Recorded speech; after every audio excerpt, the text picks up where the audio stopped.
وزیر خارجہ اسحاق ڈار کے دورہ کابل میں ترجیحی ایجنڈا انسداد دہشت گردی رہا۔ پاک افغان معاملات ڈیڈ لاک سے مذاکرات کی میز پر آ گئے۔ افغان طالبان کے رویے میں لچک کی بنیادی وجہ کیا دیکھ رہے ہیں آپ؟ دیکھیے، میرے خیال میں پاکستان اور افغانستان دو قریبی اور پڑوسی ممالک ہیں۔ ہمارے مذہبی تعلقات ہیں، لسانی ہیں، دوسرا بارڈر شیئر کرتے ہیں۔ سب سے لمبا بارڈر ہمارے اور افغانستان کے درمیان ہے۔ بے شک جو اختلافات تھے، خاص طور پر پاکستان میں تجارت کے حوالے سے، بارڈر کے اوپر جو کلیشز تھے اس کے حوالے سے، اور سب سے امپورٹنٹ جو ہے وہ دہشت گرد جو کہ افغان سرزمین کو پاکستان کے خلاف استعمال کر رہے ہیں، وہ سب سے بڑا ایک ایشو ہے جس کے اوپر بات چیت ہوئی۔ اور میرے خیال میں اسحاق ڈار صاحب کے اس دورے سے پہلے ہمارے جو خصوصی نمائندے ہیں، سابقہ سفیر محمد صادق صاحب، انہوں نے کافی حد تک کام کیا، اور اس کی سب سے بڑی وجہ مجھے یہ نظر آتی ہے کہ افغانستان کو اب ریئلائز ہو گیا ہے کہ پاکستان کے ساتھ بہتر تعلقات نہ ہونے سے ان کو زیادہ نقصان ہونے کو ہوگا، کیونکہ ایک لینڈ لاک ملک ہے۔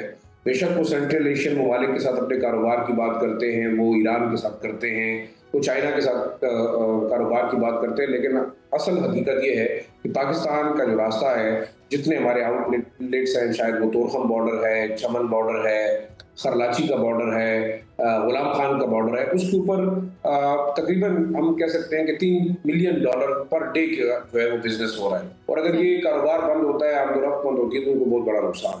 تو ایک جو ان کے ہاں رویے میں جو تبدیلی کی بڑی وجہ یہی ہے کہ اس کے علاوہ کوئی چارہ نہیں ہے کہ وہ پاکستان کے ساتھ اچھے تعلقات قائم کریں۔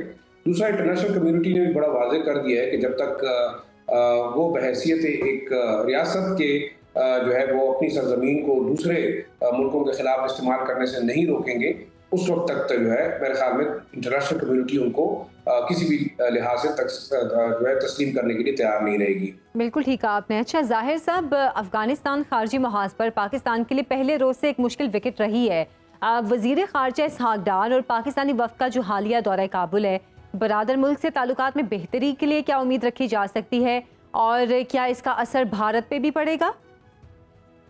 دیکھیے، میرے خیال میں جب تک بات چیت نہیں ہوگی تو وہ مسائل جو کہ دونوں ممالک کے درمیان تعلقات خراب کرنے کا باعث بن رہے ہیں، اس پہ فوکس نہیں کیا جا سکتا۔ تو میرے خیال میں پاکستان کو اپنا ویسٹرن بارڈر کسی بھی لحاظ سے لوز نہیں کرنا چاہیے، کیونکہ ہندوستان مشرقی بارڈر پہ تو ہمارے خلاف جو ہے وہ ایک بڑی فوج لے کے بیٹھا ہوا ہے۔ کشمیر کا معاملہ ہے، بارڈر کے اوپر جو ہے وہ کلیشز ہوتے ہیں، وہ ایک ایکٹیو بارڈر ہے جس پہ بہت بڑا دشمن موجود ہے۔ لیکن ویسٹرن بارڈر ہمارے لیے بڑا چیلنجنگ بنتا جا رہا ہے 2-3 وجوہات کی بنا پر۔ ایک تو یہ بڑا لمبا بارڈر ہے، پورس بارڈر ہے، اور دوسرا اس کو ہندوستان استعمال کرتا رہا ہے پچھلی حکومتوں میں بھی، نہ صرف ایز اے پراکسی وار کے طور پہ، بلکہ ڈپلومیٹک جو جنگ ہے وہ بھی پاکستان کے خلاف لڑ رہا ہے، اور 3-4 محاذ ہیں۔ تو میرے خیال میں پاکستان کو ایک بہت بڑا فائدہ ہوگا، جو ہم سمجھتے رہے کہ شاید افغانستان میں کابل میں جو طالبان کی حکومت ہوگی تو پاکستان کو زیادہ فوائد حاصل ہوں گے۔ اب وہ وقت آ گیا ہے کہ ہم ڈپلومیٹک فرنٹ کے اوپر ان کو انگیج کریں، ان کو ریئلائز کرانا چاہیے کہ پاکستان کے مشرقی بارڈر کے اوپر کسی بھی قسم کی دراندازی وہ پاکستان کو قبول نہیں ہے، اور اگر تعلقات اچھے ہوں گے تو دراندازی کم ہوگی۔ دوسرا، ڈیولپمنٹ کے نام پہ جو بھارت نے ہمارے خلاف ایک آبی جنگ شروع کی ہے دریائے کابل اور دریائے کنڑ پر، بڑے ڈیمز کے منصوبوں کو وہ فنڈ کر رہا ہے۔ $2 بلین کے جو ڈیمز ہیں، خاص طور پر دریائے کنڑ کے اوپر، جیسے کہ افغانستان کے جو ملا منصور ہیں، انہوں نے اس کی باقاعدہ اناؤنسمنٹ کی۔ اب یہ چیزیں ایسی ہوں گی جب ہم اس پہ بات چیت کریں گے، تو یہ تمام چیزیں ایسی ہیں جو کہ کنٹروورشل بھی ہیں اور جو غیر قانونی ہیں، کیونکہ پاکستان اور افغانستان کے درمیان اس قسم کا کوئی معاہدہ نہیں ہے کہ وہ ڈیم بنایا جائے گا ان دریاؤں پہ جو کہ پاکستان کے اندر آ رہے ہیں۔ یہ بھی کہا جا رہا ہے کہ چین پاکستان اور افغانستان کے مذاکرات میں ثالثی کے لیے تیار ہے۔ اگر ایسا ہوتا ہے تو یہ کتنا اہم ہو سکتا ہے؟ دیکھیں، میرے خیال میں اگر آپ دیکھیں تو اس وقت دنیا کے تمام ممالک اس خطے میں منرل کے پیچھے جو ہے وہ دیوانے لگتے ہیں، چاہے وہ امریکی فرمز ہیں، چاہے وہ چائنیز فرمز ہیں، چاہے وہ یورپین فرمز ہیں۔